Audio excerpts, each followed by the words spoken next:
the tip of my finger had been severed. Looks like Amber's team were caught off guard when Depp's doctor confirmed some stuff that might have put a dent on their case. And that's only where it began, as he painted a vivid picture to the jury, and that just might influence them. What did the witness say on the stand, and how could it affect the case? Well, the story is quite straightforward now. For Amber's testimony, after Johnny's finger was severed, they got in a huge fight where he happened to thrash the entire apartment, and according to her, Johnny also repeatedly assaulted her on that occasion. However, Johnny's team has maintained the notion that the actor would have been unable to do that, given that besides the fact that he had just lost a part of his finger, his hand was also covered in a cast. And now, on today's list of witnesses was the person who actually treated Johnny's finger after Amber had smashed a bottle on his hand. The witness, Dr. Cobbler, is a medical practitioner with several years of experience, spoke to the court, and while he was able to walk the court through what happened with Johnny's hand, it seems Amber's team weren't too happy about what he had to say. What type of cast was on Mr. Depp's hand after you performed that surgery?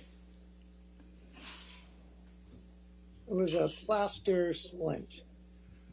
And can you please describe to the jury what a plaster splint would look like? So it's like a cast, but you don't want to put everything circumferential on it because of swelling after surgery.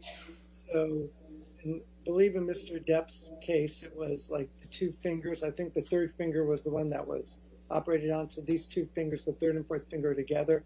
And it's a splint with plaster on the top and on the bottom that goes around the hand to protect it. When asked about the type of cast that was on Johnny's hand and details about it, Dr. Cobbler was able to show the court exactly how things would have been with a person that had just gotten his finger severed and in a mini cast. He also later explained that Johnny would have probably had a very difficult time even moving his hand, let alone being able to hit something or someone with it. How mobile was Mr. Depp's hand when it was in that cast? Well, he couldn't move his third and fourth fingers because of the bulkiness of the splint. Typically, post-operatively, it's a more bulkier splint right after the surgery. So it's not very, it gets in the way.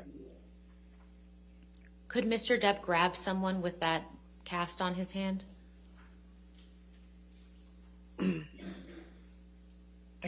He could attempt to grab someone. I don't know how successful he would be. He had his index finger free and his thumb free, but the other fingers were probably not being able to move. Dr. Cobbler was then cross-examined by Amber's lawyers, and from their conversation, it was pretty evident that the lawyer was intentionally leading the expert to slip up on the case by trying to capitalize on Johnny assaulting Amber with both of his arms. However, this goes against Amber's initial claims, as she had stated that Johnny attacked her with the cast arm, and this has just completely debunked that claim and made her out into the liar she is. Now, it was a little evident that the judge was in fact interested in what the doctor had to say, but that doesn't imply Depp will win. However, it does imply that she just might be leaning towards Depp's side of the fence. Do you agree or see things differently? Let us know in the comments section below.